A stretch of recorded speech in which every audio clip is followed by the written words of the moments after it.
So there's been a lot of discussion about Warzone servers, and I decided to dive deep into doing some research, and I found this video by Troy Bob, which is absolutely fantastic. I'm going to show you guys just how good it is.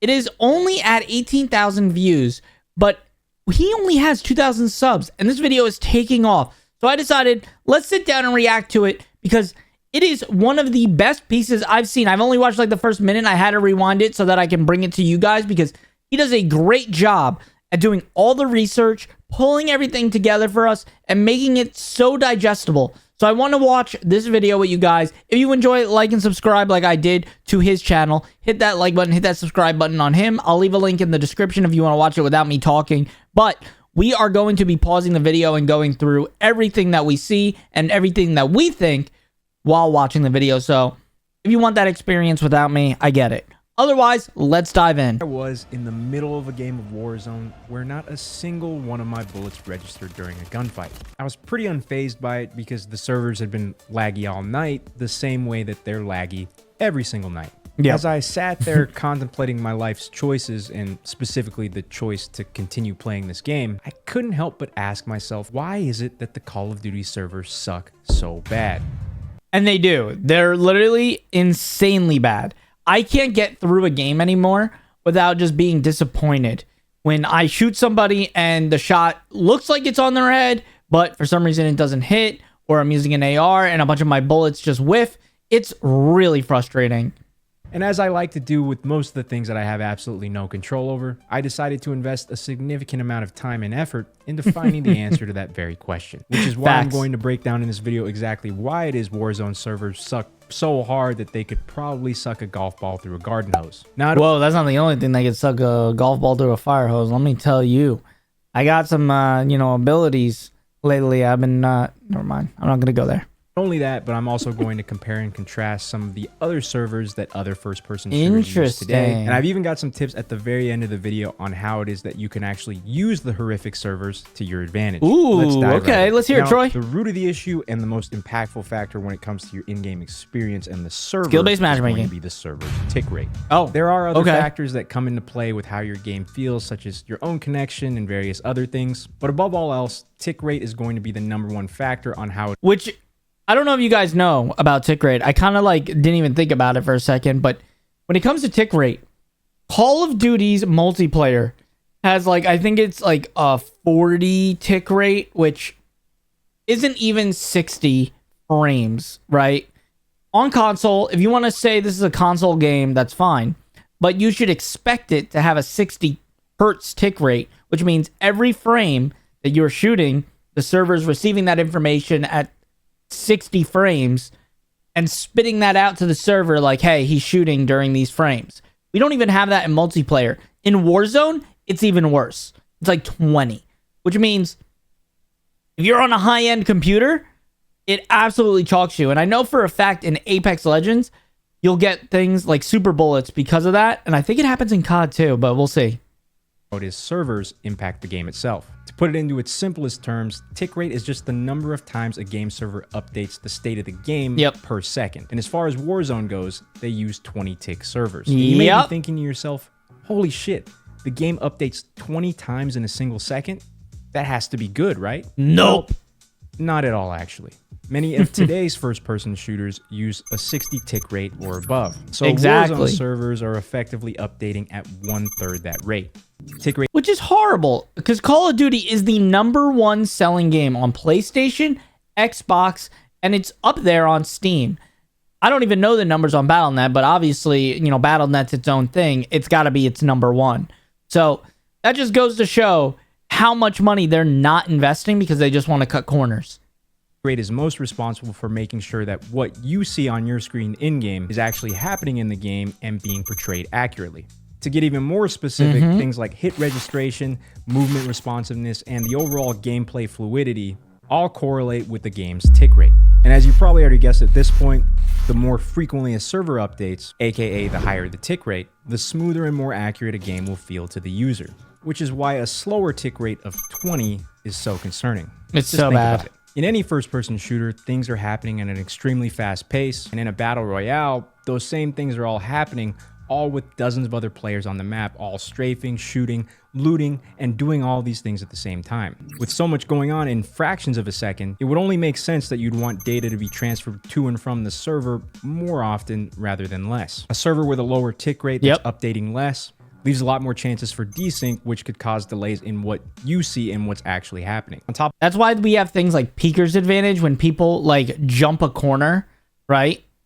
You don't see them, but they see you, because on their side of the server, the game knows, oh, okay, client side, they jumped around this corner. We have to show them what's on the other side of the corner. But the server is still refreshing, and you are not jumping the corner. So your information is still, hey, there's no one there, there's no one there, there's no one there. Oh, someone's there. While on their screen, you're jumping the corner, you see the person, now you start shooting, now the other player sees you. It's bad. On top of all the reasons that you wouldn't want desync to occur in any game, in Warzone, it's even more important that what you're seeing is actually happening, because as we know, most meta loadouts kill in about 700 to 800 milliseconds. And with the 20 tick rate servers, the servers are only communicating every 50 milliseconds. And with a TTK that's that fast, any amount of milliseconds that you lose to desync could result in your death. To really illustrate what desync on a low tick server looks like, I'm going to give you two examples that pretty much everybody's come across. In the first situation, you're in a gunfight and you manage to get behind cover. But a full second after you reach cover, a flurry of bullets ass blast you all at once, and you're dead anyways. Even though you were behind cover on your screen, the enemy's kill cam shows that you were nowhere near cover when you ended up dying. Another example that most players have felt is when you shoot somebody first and you hit all your shots, but somehow you still get instantly deleted by them. And it leaves you wondering if your bullets stopped and asked for directions on the way to the target. What's actually happening here is a breakdown between the server, you, and your opponent. And on a low tick server, like we already talked about, information is being updated less frequently, which is why on your screen, you may have got to cover or you may have hit all your shots, but the desync caused by the delay in communication between you, your server, and your opponent didn't accurately portray what you saw on screen. While the fluidity of the game and bullet registration are probably the most noticeable things about a low tick server, those are by far not the only issues. On top of what we already talked about, packet loss becomes a bigger issue on lower tick servers, which I'm sure many of you have experienced in Warzone. For those of you that don't know, thing in the game. A packet is exactly what it sounds like. It's just a packet of data that's being transferred between you and the server. I'm going to throw around quite a few numbers here in the next few sentences to further break this down and illustrate this for you. So just bear with me. I'll be lost, but let's hear it. One packet in Warzone is going to contain the data within that 50 millisecond time frame that we talked about earlier. How we get that 50 millisecond interval is just by taking 1000 milliseconds, which is the equivalent of 1 second, and dividing it by 20, aka the tick rate, or the number of times that the server updates in a second. And when it comes to packet loss, you would once again want a higher tick rate. And that's because on a higher tick rate server, each packet is going to contain less data. So if you lost some packets here and there, it's not going to be as big of a deal on a 60 tick server. And that's because on a 60 tick server, things would be updating every 16 milliseconds, which obviously is going to have less data per packet compared to, say, a 20 tick server like Warzone. And in the case of the 20 tick server that Warzone has, each packet obviously contains a lot more data than it would on a higher tick server. So when you do lose a few packets, it can severely affect your gameplay, leading to lag and just an unstable experience in general. Now that we've talked about how ass these servers really are and what issues they cause for you as a user, just for fun, we're going to take a look at some of the more popular FPS games and what servers they use. Because after all, maybe we're just being a little bit too harsh on Activision. There's a chart I made showing the tick rates in other first-person shooters. And oh my god. Valorant and CSGO are above 120? Are you kidding me? I knew that Battlefield was better than us, but I didn't know it was like that significant too. It was a double Warzone. I don't know how Apex is running on 20, but it does make sense because they have the same issues as we do. Man. And somehow Fortnite can pull it out, right? And Fortnite's one of the big ones. Yes, it looks like it took 3 minutes to make because it did take 3 minutes to make. As you can see, at the very lowest, we have Warzone and Apex, both running on 20 tick servers. Disgusting. It's worth noting that some of the biggest complaints about Apex are exactly the same as Warzone. Bad hit regulation, laggy servers, getting shot around corners, games crashing, and pretty much anything else that you can think of that coincides with having outdated servers. Fortnite runs on a 30-tick server and people have complained about that for years, but at the very least, 30-tick is still 50% better than what Warzone's running. And then there's Battlefield. Battlefield is actually pretty interesting because they upgraded their servers from 10 to 20-tick servers into 45 to 60-tick servers all the way back in 2013. They came to the realization that 20-tick servers were way outdated all the way back in 2013, which should tell you that if they were outdated then, 20-tick servers are definitely outdated now. Battlefield 2042 runs at 45 ticks per second, which is still double the rate of Warzone. And the game itself has way more going on in terms of visual effects because of all the destruction features within the game. And to add to that, they also have 128 players altogether. But to be fair, higher tick rate doesn't mean better game. Battlefield is not a great game right now. And I'm hoping, this is right before the reveal, I'm hoping the reveal of the new Battlefield tomorrow brings us something that is comparable to Warzone as a competitor, because at minimum, it's going to make Warzone work harder. I really hope so. They're on a single map, which is more than Warzone. Then we have Call of Duty multiplayer on 60-tick servers. Now, it is important to note that when I was doing research for this, I did find conflicting information online about Call of Duty multiplayer and whether or not it's on 60-tick or 20-tick. And if you search around on forums, there's actually an ongoing debate between people who have tested it. And some people say that only CDL and 6v6 are actually on 60-tick servers. Unfortunately, yeah, I've heard ranked is on 60-tick, and then I've heard regular multiplayer is 40. But that could be wrong. That's just what I've heard. I couldn't really find anything conclusive either way. So if you do know, maybe comment down below and correct me. But for the sake of this video, we'll just say Call of Duty multiplayer is on 60-tick in general. PUBG came out all the way in 2017, and they've been on 60-tick servers since and still are today. And then last but not least, CSGO runs between 64-tick and 128-tick servers, while Valorant runs 128-tick servers across the board. I think the biggest thing that we can take away from this information about other first-person shooters is that at minimum, Warzone and Apex are running the lowest tick rates compared to their competitors by a wide margin. And the next logical thing to ask is, why? Why would Activision knowingly use outdated servers, and why wouldn't they upgrade them? Before we look at why that might be, I think it makes more sense to pump the brakes and ask, could they even do it in the first place if they wanted to? Because there's no point in asking why haven't they upgraded the servers. That's a good question. I never thought of that. If we don't know if they have the capability to or not. It obviously costs a lot of money, so I went to go see how much money Activision actually makes. And because they're a publicly traded company, we can actually see exactly how much they're bringing in. And as you can see from the chart behind me, they've continued to grow in revenue year over year. Disgusting. In 2023, the company's revenue was $8.8 billion. And of that $8.8 billion, only a measly $3.5 billion ended up being profit. Couldn't actually see the breakdown of what of that $3.5 billion was actually attributed to money made from Call of Duty. But I think we can assume that Call of Duty is one of their main money makers, if not their main money maker. We've established that Activision clearly does have the funds available and the resources available to update the servers if they wanted to. And that's not even mentioning that Microsoft acquired Activision in 2023, which further adds to the untold amount of resources and connections within the tech industry that they have to update the servers if they truly. That's the part that blows my mind, is like, you were acquired by Microsoft. Microsoft makes computers. Why are we not well optimized? Why do we not have the best servers available? Like, what is going on there? I feel like since the Microsoft acquisition, the game is in shambles. The only good thing is that it's on Game Pass. But I feel like that's also brought more issues than, benefits. Which, I don't want to go on a tangent, but even the anti-cheat, right? They make computers. They can't catch cheaters on a PC? I don't know. Wanted to. And if that weren't enough to convince you that they do have the capability to do so, let's backtrack just a little bit and look at those games that we just talked about. A lot of people will say that the reason that BRs run on lower tick rate is just because there's so much going on larger maps, more players, more PUBG things is a great happening. example. So by default, it's going to take too Battlefield. much money, too much time, and too much You effort. can't use that Apex, excuse. Warzone, and Fortnite obviously fall into the category with lower tick rate BRs. But like we already talked about, there are other large map games with 100 players and more on a single map, like PUBG and Battlefield, that do have higher tick servers, which should prove to you that it is possible. Man, I hope Battlefield's good. I might hop on it. BRs are just too big to have higher tick servers.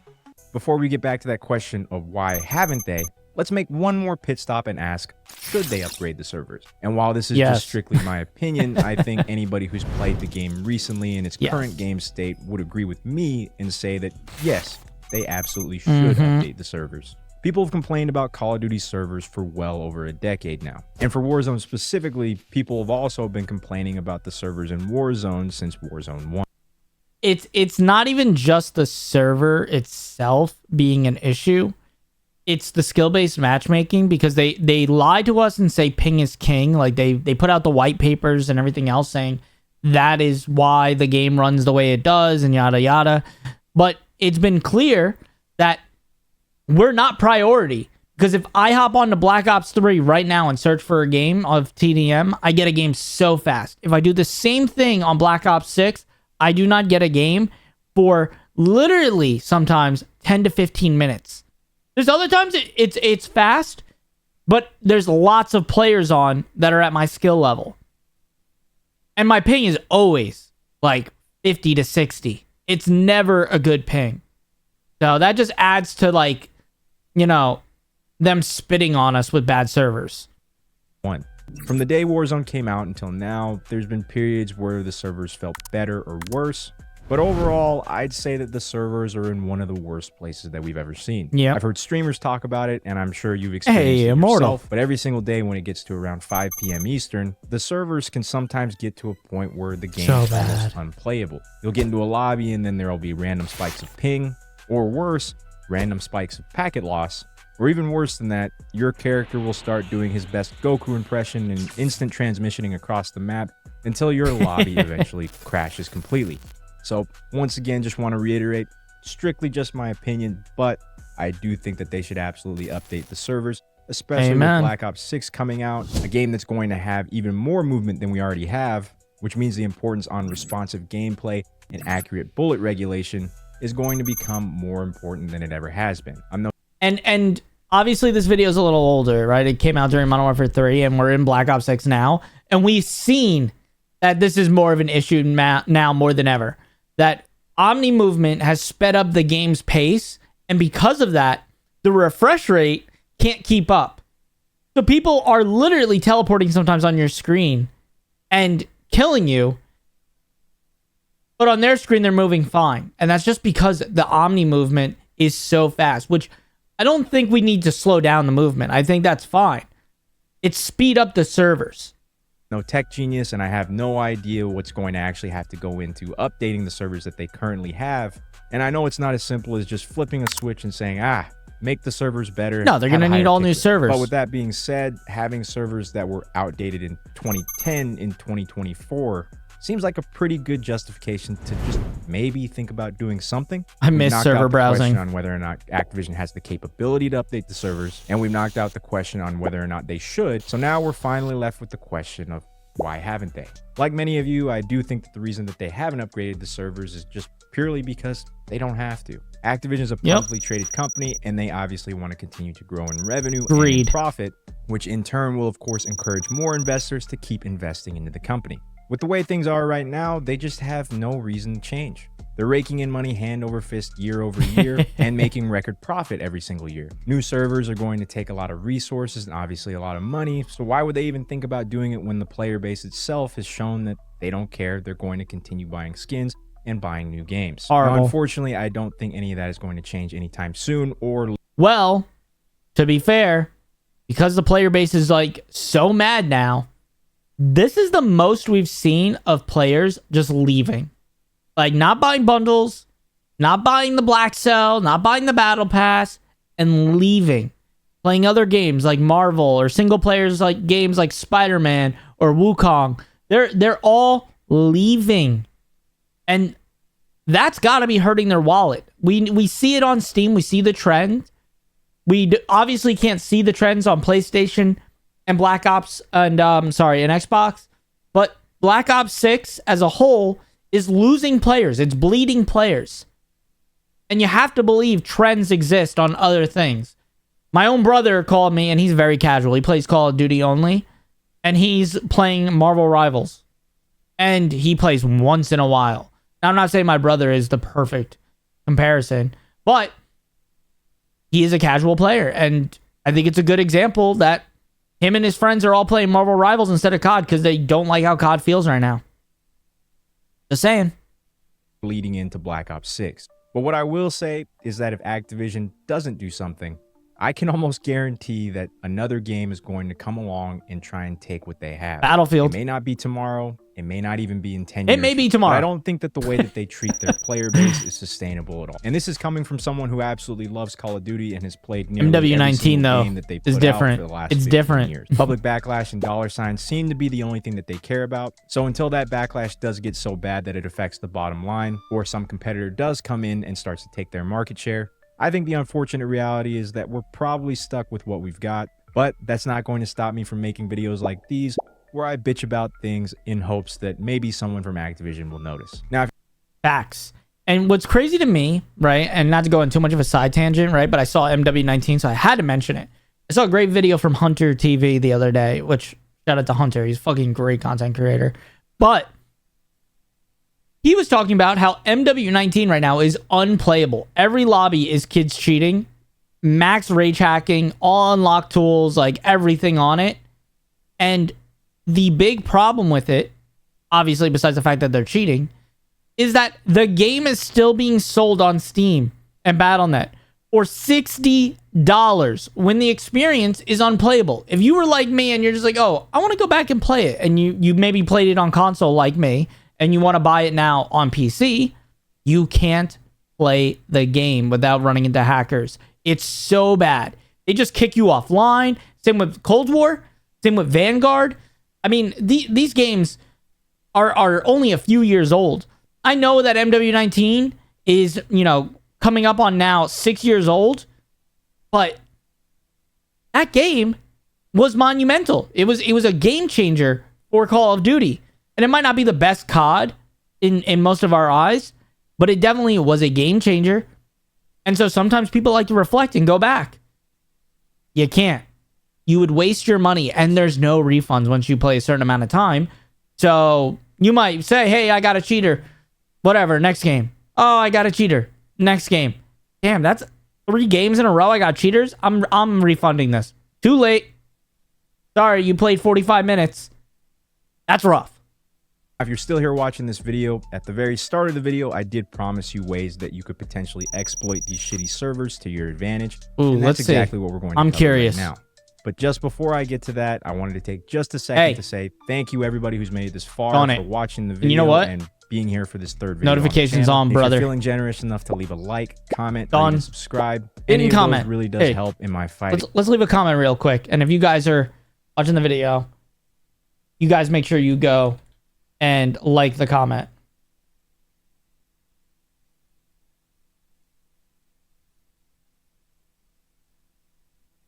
And comment. Okay. Against the algorithm, and it's very much appreciated. Now back to what I was saying about how you can actually use these god-awful servers to your advantage. I'm going to talk about something that you've definitely heard about before, which is Peeker's Advantage. Peeker's Advantage is actually amplified in a low-tick environment. So while you have an advantage in any first-person shooter with Peeker's Advantage, you actually even have more of a Peeker's Advantage in Warzone. Many of you already know this, but just to put it simply, Peeker's Advantage is just the small advantage that the person peeking in a first-person shooter gets due to the time it takes to send information from you to the server, then again to your opponent. Because of that delay, there is a brief moment where the peeker can see his opponent before he even shows up on his opponent's screen. Given what we know about Warzone's tick rate, I've come up with a theoretical situation that'll help illustrate just how big of an advantage the peeker does have in Warzone.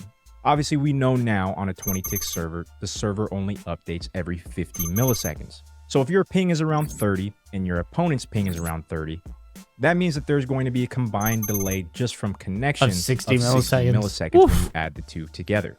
And when you add the 50 millisecond server delay on top of it, Like 100. you're going to get a total Holy. of 110 milliseconds where what you see on screen and what your It's opponent insane. sees are potentially out of sync. And with the peak TTK of 700 milliseconds that we already talked about, you're giving yourself a massive, massive head start if you can do damage to your opponent in that 100 milliseconds before they can even react to you. Now, like I said, that's just an example, and that's not how it's going to work out in practice every time. But I do hope that gives you a little bit more of a visual on what you can expect when you're the peaker or the more aggressive player in this game. While it's definitely not fair and it's not how most people want to win gunfights, it is an unfortunate reality of low-tick servers, and it's something that you can and should definitely exploit if you want to be playing this game. There's a few other I wouldn't ways even call you that can an also exploit. make the most of the I would call that understanding.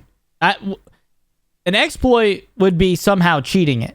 This is literally just understanding, hey, the game's in a bad state. This is how you play the game.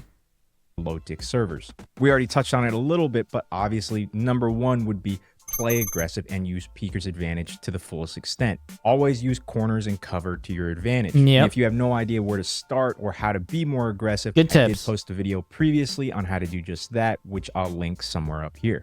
Now, obviously, because we know peeker's advantage is so strong in this game, you want to avoid being overexposed. So if you're the person holding an angle waiting for your opponent to come around the corner, be mindful that you don't want to be there for long. Always be mindful of changing the angle that you're holding or repositioning altogether, because if your opponent is smart and uses peeker's advantage to their advantage, you're going to be the one on the receiving end, unable to react for about 100 milliseconds, depending on your ping and their ping. And like I said, in a perfect world, none of us want to use these cheesy tactics to win in a game that's flawed because of its tick rate. It unfortunately is the reality of gaming on a low tick server. So until they upgrade the servers, which, let's be real, they may never do, there's absolutely no harm in playing with the hand you're dealt. And that's my entire rundown on why it is that Warzone servers suck. Now, the whole reason I made this video wasn't just to complain, well, maybe a little bit, but Hey, more I don't blame importantly you. is to spread awareness so that if you end up playing this game and investing a significant amount of time into it like I have, you at least know what you're getting into. Like I said earlier, my hope is that if enough people know what's going on behind the scenes, that maybe, just maybe, one day Activision will take notice and make some changes and listen to their player base. At the end of the day, I keep coming back to Call of Duty because I genuinely love the franchise and the game, but that doesn't mean that we should just accept the flaws that it has and never talk about it. Because at the end of the day, we deserve much better, and maybe by making our voices just a little bit louder, we can eventually push things in the right direction. Thank you all again for watching, and like I said, I'm not a tech expert, and everything that was in this video was self-researched, so if I did end up getting anything wrong, feel free to let me know in the comments, and if you learned anything new in this video, He did a great job. He did a great job. Hey, guys, make sure you guys like the video and subscribe. Go check out his video again. I'll leave a link down in the description, and I'll see you guys in the next video.